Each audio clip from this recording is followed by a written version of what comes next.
And now, Professor Horner. Without the lecture. Look, I don't think public policymakers are stupid. You've heard a lot of terrific ideas up here. You've heard a lot of passion up here. You've heard a lot of people who bring a lot of caring, talking to a lot of people who just by your presence show how much you care about Minnesota. That's what we need to tap into. The reality is that there are a lot of Minnesotans who are angry today. They're angry because they believe that government has failed them. They're angry because they believe that business has failed them, and even some of their religious institutions have failed them. And they have a right to be angry. We have seen a lot of failure from our institutions that we ought to trust. But you don't build good public policy on anger. You build good public policy on hope, on opportunity, on looking at the strengths and assets of Minnesota and building on those. And we do have terrific strengths. With all due respect, though, to my friends up here, the reality is Minnesota has shortfalls equal to 20% or more of the operating budget in each of the next 2 budget cycles. We're not going to do all of these grand plans. We're not going to make all of this progress unless we start with a new idea, a new vision, and new leadership. We're not going to change this environment of mistrust, of anger, by doing the same thing we've doing, elected the same people who have created this environment. What I bring is a commitment and the ability, because it's been my profession for the last 30 years, to speak honestly to Minnesotans, to engage them in the issues. And the message that I would bring to them is simple. We're going to have to change our expectations. We're going to have to change our expectations of government, because we need a government that is smarter. We need a government that invests in people. We're going to have to change our expectations of each other. We have shared obligations, and we need to trust each other, and we need to build on that. And we need to change our expectations of our responsibility to community. We have an obligation to be involved in community. That's what's going to build solutions. That's what's going to build the consensus and bring it back to the legislature. Thank you. Next up, Senator Marty.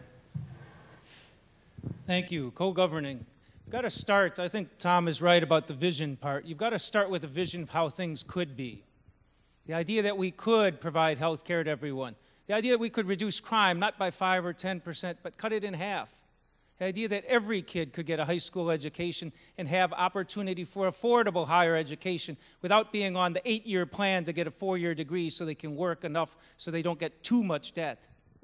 We can have a vision to do a society like that. We need to do that, and that's where we need to govern together. Too many times in our governance, we compromise on half-baked solutions in the first place. When I co-chaired the Legislative Commission on Poverty, it was called the Legislative Commission on Ending Poverty in 2020.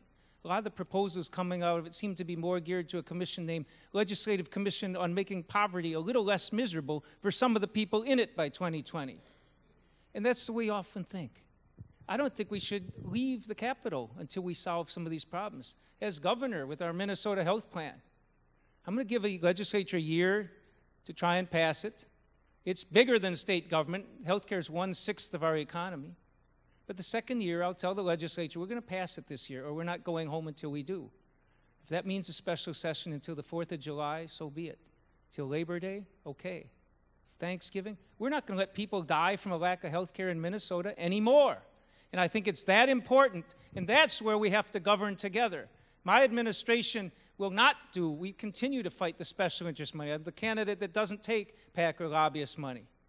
We'll govern in a diverse manner. My administration just won't be diversity by gender and by geography and by racial and ethnic group, but it'll be diverse in terms of people who have experienced poverty and experienced tough times and have lived without health insurance. My administration will work with you because we're going to need people to stand up and say, I don't care how you solve it, but we're not going to let people die from a lack of health care anymore. Thank you, Senator. Next up is Representative Wagenius, representing Margaret Anderson Kelleher. Margaret is committed to creating spaces and places for young people and people of faith to work with the governor, and not just the governor, but all of state government. After all, We are a government for the people, by the people. Let me give you one example of how Margaret does things differently and how you can expect her to do things differently.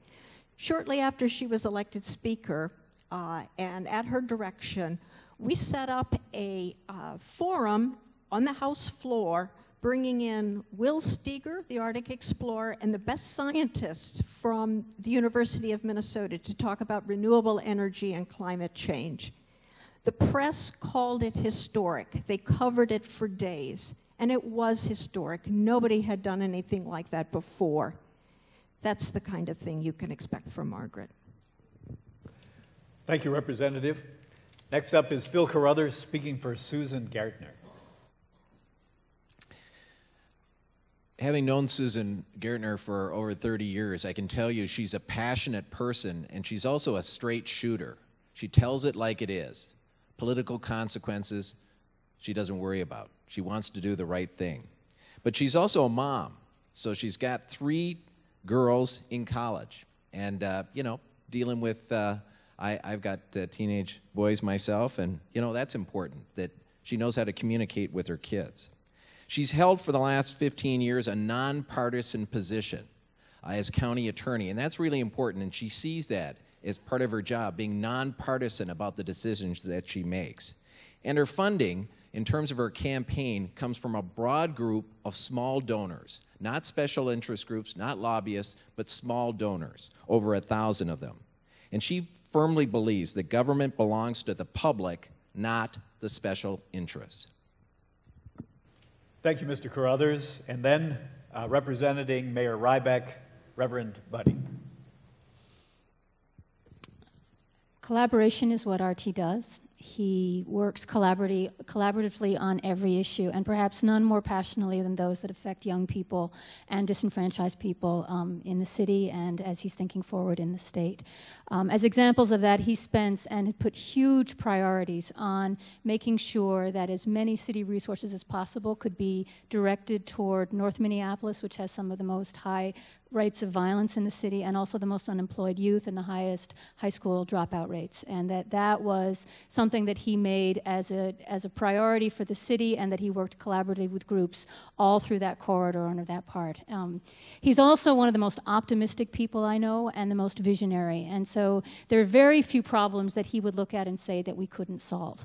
But it's a question of will and of vision and of collaboration. And he would bring that kind of spirit and welcome. In fact, he depends upon the people of faith across the state, the people of faith and goodwill of any tradition working together, people who care passionately about the same issues that he does.